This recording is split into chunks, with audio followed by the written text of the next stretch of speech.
اتنا سخت گیر آدمی، میرے گھر میں اسلام آ گئے. فرماتے ہیں میں نے جا کے نا اپنی بہن کے گھر کی طرف رخ کیا، دروازے پہ پہنچا تو میں نے سنا اندر سے آواز آ رہی ہے، قرآن پڑھنے کی آواز آ رہی ہے، قرآن پڑھنے کی. فرماتے ہیں میں نے دروازے پہ دستک دی، اندر سے آواز آئی، کون ہے دروازے پہ؟ میں نے کہا عمر ابن خطاب. فرماتے ہیں کہ میرے بہنوئی نے کہا کہ فاطمہ تیرا بھائی بڑا سخت ہے. فرماتے ہیں میری بہن نے جلدی سے قرآن کے صفحے لپیٹ کے اوپر رکھ دیے. میرے بھائی جو تھے وہ میرے بہنوئی ایک دروازے کے پیچھے چھپ گئے. فرماتے ہیں میری بہن سامنے کھڑی ہے، پیار بھی بڑا تھا. میں نے جاتے ہی کہا کیا کر رہی تھی؟ توجہ ہے آپ کی؟ غلامان محمد جان دینے سے نہیں ڈرتے، یہ سر کٹ جائے یا رہ جائے کچھ پرواہ نہیں کرتے. ہمیں لگے کیا کر رہی تھی؟ حضرت فاطمہ خاموش ہے. عمر کہتا ہے میں نے ڈانٹ کے، بولتی کیوں نہیں، کیا کر رہی تھی؟ میں نے کہا قرآن پڑھ رہی تھی، قرآن پڑھ رہی تھی. کہا تجھے پتا نہیں، تجھے میرا پتا نہیں؟ فرمایا سارا ہی پتا ہے. کہا تو جانتی نہیں لات و منات کو برا کہتے ہیں؟ فرمایا وہ بات کی باتیں تھی، وہ جاننے نہ جاننے کی باتیں. دوستو توجہ، حضرت عمر ابن خطاب فرماتے ہیں کہ بہن اس جلال، اس روب، اس اعتماد سے بولتی تھی کہ میں نے ایک تھپڑ مارا بہن کے منہ پہ، میری بہن ادھر جا کے گری.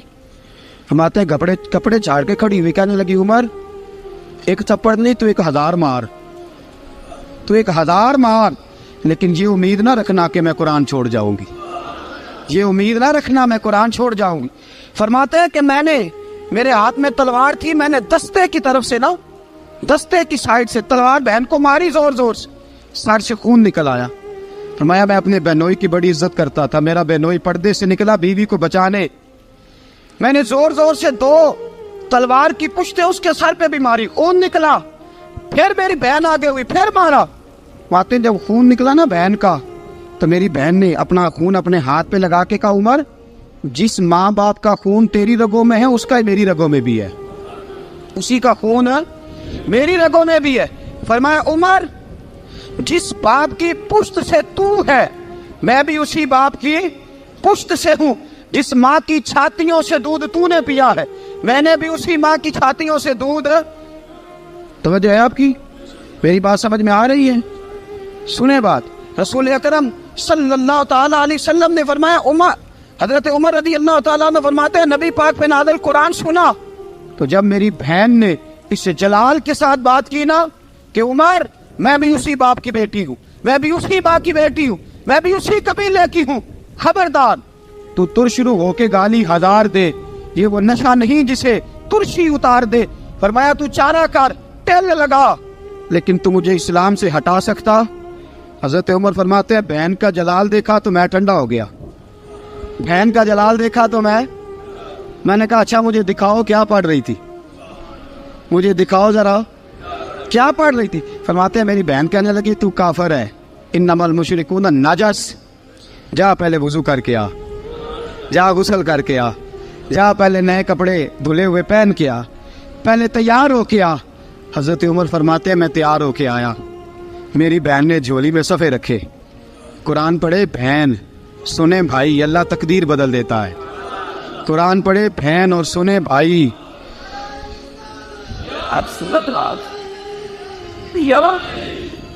قرآن پڑھے بھائی اور سنے بہن، اللہ تقدیر. لیکن آج بہن بھائی قرآن تو سنتے سناتے ہی نہیں نا، یہ تو رواج ختم ہو گیا نا. وہ قوم جو کل لڑتی تھی ننگی شمشیروں کے ساتھ وہ آج سینما دیکھنے جاتی ہے اپنی ہمشیروں کے ساتھ. معاذ اللہ، نعوذ باللہ، استغفر اللہ. ہمارا وہ حال نہیں رہا جو تھا. حضرت عمر فرماتے ہیں بہن نے قرآن پڑھا، میں نے قرآن سنا، پتہ نہیں قرآن میں کیا لذت سی، میں رو رو کے بے حال ہو گیا. فرماتے ہیں میرے جیسا سخت آدمی، میرے جیسا سخت جو کبھی نہیں رویا تھا، آج قرآن سنا. فَإِذَا سَمِعُوا مَا أُنزِلَ إِلَى الرَّسُولِ تَرَىٰ أَعْيُنَهُمْ، جب قرآن، اللہ کا قرآن پڑھا جاتا ہے جو رسول پہ آیا تو لوگوں کی آنکھوں کو تم دیکھو گے، ان کی آنکھوں میں آنسو ہوتے ہیں. فرمایا میں رو رو کے بے حال ہو گیا. میری بہن کہنے لگی بھائی کیا پروگرام ہے؟ میں نے کہا مجھے بھی لے چلو، مجھے بھی لے چلو. کہا چلو. فرمانے لگے ذرا ٹھہر جاؤ، میرے نا ہاتھ باندھو رسیوں کے ساتھ نا، میرے ہاتھ پیچھے میرے ہاتھ باندھ لو, گلے میں میری تلوار لٹکا لو, میں مارنے آیا تھا, میں مجرم بن کے جانا چاہتا ہوں, مجرم بن کے. اور ہمارے شیخ فرمایا کرتے تھے, استاد گرامی حضرت عمر فرمانے لگے مجھے مارتے مارتے لے کے جاؤ, میں چونکہ مارنے آیا تھا نا مجھے. اور ایک پنجابی کا شاعر کہتا ہے حضرت عمر نے کہا کروں آیا سا مار مکاونے نو, کروں آیا سا مار مکاونے نو, ان مینو مار دے لے چلو, متے عمر دی عمر برباد ہوئے جتھے عمر سوار دے لے چلو. کروں آیا سا مار مکاونے نو, ان مینو مار دے لے چلو, متے عمر دی عمر برباد ہوئے جتھے عمر سوار دے, متے عمر دی عمر برباد ہوئے جتھے عمر سوار دے. فرماتے جب پہنچے نا دار ارقم میں تو دروازے پہ حضرت امیر حمزہ کھڑے تھے. حضرت امیر حمزہ, ایک شخص کہنے لگا حضرت امیر حمزہ سے عمر آ رہا ہے, فرمایا آنے دو. کہا حضور وہ تلوار بھی گلے میں لٹک رہی ہے, فرمایا آنے دو. وہ اگر عمر ہے تو میں بھی امیر حمزہ ہوں, وہ اگر عمر ہے تو انا اشہد اللہ و رسولہ, میں اللہ رسول کا شعر ہوں, آنے دو.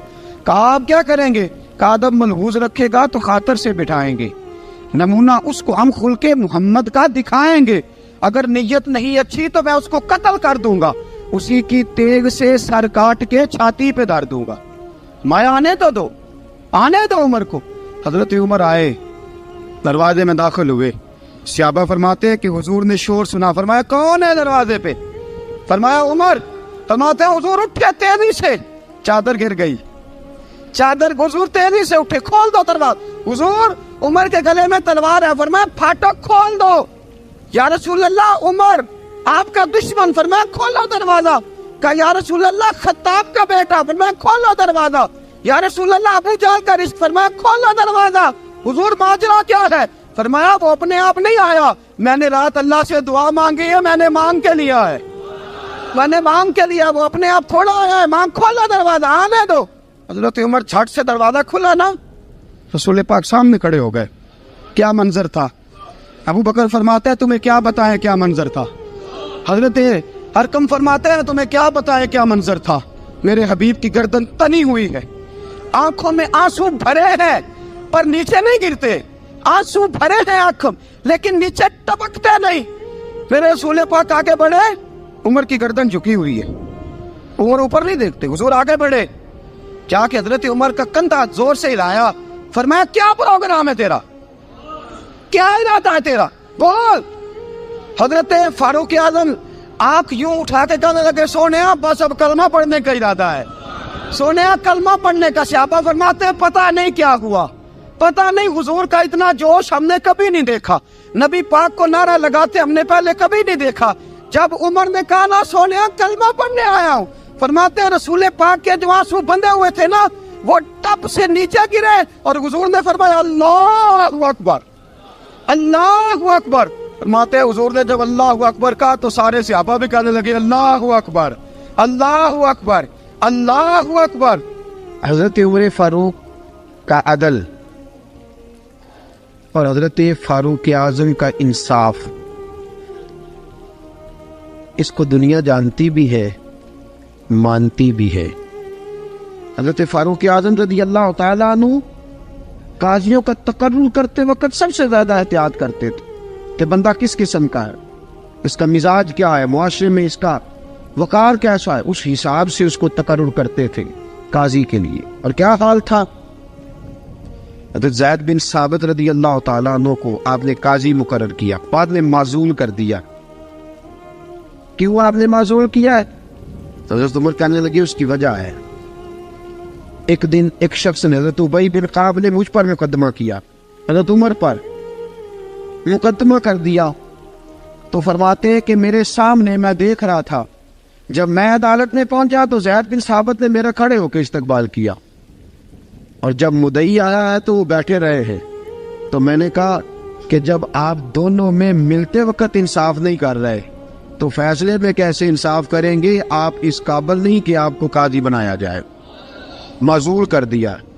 اگر میں بحیثیت مجرم, بحیثیت ملزم آیا ہوں, اگر آپ نے میرا کھڑے ہو کے استقبال فرمایا تو پھر مدعی کا تو زیادہ حق بنتا تھا. اور ہم پر اعتراض ہے کافر کا, وہ کہتے ہیں تم عدل نہیں کر سکتے. بولا آدمی ہے نا, وہ دیکھتا ہے آج کل کے مسلمانوں کو، آج کل کے مسلمانوں کو دیکھ کے رائے قائم کرتا ہے. ہم اسے کہتے ہیں ہاں آج کل کے مسلمان نہ دیکھ، وہ جنہوں نے ڈائریکٹ نبی پاک کی نکاح سے فیض پایا تھا انہیں دیکھ. ڈائریکٹ جو رسول پاک کی نکاح کے فیض یافتہ تھے، عدل و انصاف سے بھر دی دنیا. حضرت فاروق اعظم عمر بن عاص مصر کے گورنر تھے. حضرت فاروق اعظم نے انہیں متعین کیا تھا. ان کے بیٹے کا مصر میں جھگڑا ہو گیا کسی عام آدمی کے ساتھ، گورنر کے بیٹے کا. اور گورنر کے بیٹے نے اس مصری کو، ایک عام آدمی کو درے مارے. تجھے پتہ نہیں میں گورنر کا بیٹا ہوں؟ مصری نے کیا کیا، گھوڑے پہ بیٹھا سیدھے مدینے آ گیا، سیدھا مدینے. حضرت فاروق اعظم کے در دولت پہ پشت سے کپڑا اٹھایا، پشت سے اس نے اپنے نشان دکھائے تو جناب عمر کی آنکھوں میں آنسو آ گئے. ایک عام آدمی ہے، جانتے کوئی نہیں، تمہیں رو پڑے اتنا ظلم اور میری سلطنت میں. کوڑے برسے تیری پشت پہ، فوراً لے جا، جاؤ بلا کے لاؤ. حضرت عمر بن عاص اپنے بیٹے سمیت آئے، بڑی عدالت ہے. حضرت فاروق اعظم کے لفظ، فرمایا اس کو اس کی ماں نے آزاد پیدا کیا تھا، تو نے اسے کیوں غلام بنایا ہے؟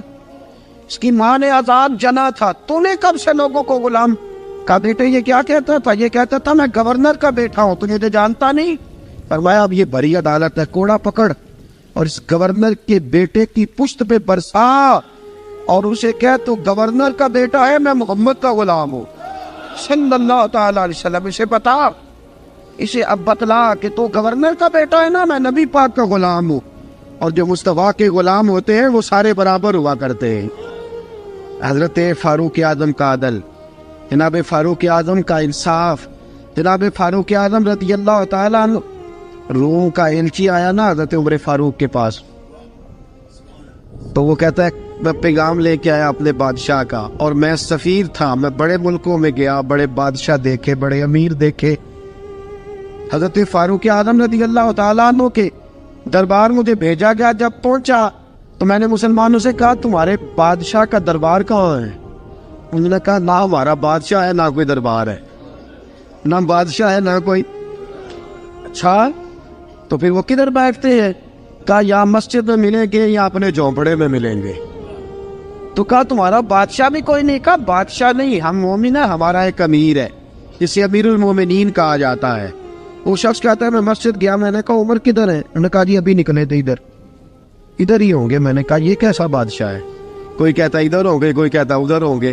یہاں تو صوبائی وزیر صاحب سڑک سے گزرے تو سارے روڈ 3 گھنٹے بلاک رہتے ہیں، اور یہ کیا چکر ہے کہ لاکھوں مربع میل کا حکمران، کوئی کہتا اس گلی میں گیا، کوئی کہتا اس گلی میں گیا، یہ کیسا بادشاہ ہے؟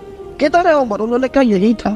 دوسرے سے پوچھتا جو وہ باغ کی طرف گئے، باغ میں گئے تو وہ ایلچی کہتا ہے میں نے باغ والے سے پوچھا کہ یہاں تمہارا امیر کدھر ہے؟ انہوں نے کہا وہ درخت دیکھ رہے ہو؟ کہا حضرت دیکھ رہا ہوں. اس درخت کے نیچے وہ ایک شخص جو سویا ہوا ہے نا، مٹی کا ڈھیلا سرہانہ بنا کے، وہ درخت کے نیچے مٹی کے ڈھیلے کا سرہانہ بنا کے جو بندہ سویا ہے وہی ہمارا امیر ہے. وہ سامنے حضرت سیدنا عمر فاروق کے پاس وہ بندہ جا کے کھڑا ہو گیا. وہ کہتا ہے کہ پسینہ گر گر کے نا مٹی کے ڈھیلے پہ گارا بنا رہا تھا، پسینہ گر گر کے مٹی کا ڈھیلا، وہ تر تھا. حضرت فاروق اعظم سو رہے تھے. کہنے لگا میں 20 اور درجنوں بادشاہوں کو دیکھ چکا تھا جن کی آنکھیں 10 گن. حضرت عمر کی آنکھ کھلی، تامت سمیٹی اٹھ کے بیٹھ گئے. کدھر آیا ہے؟ کہنے لگا حضرت جی آیا تو کسی اور کام تھا، آیا تو کسی، لیکن اب کام کوئی اور بن گیا ہے. آپ نے فرمایا اب کیا کام بنا ہے؟ کہنے لگا میرا کام یہ بنا ہے کہ میرا بھی دل کیا میں بھی کلمہ پڑھوں اور نبی پاک کا غلام بن جائے.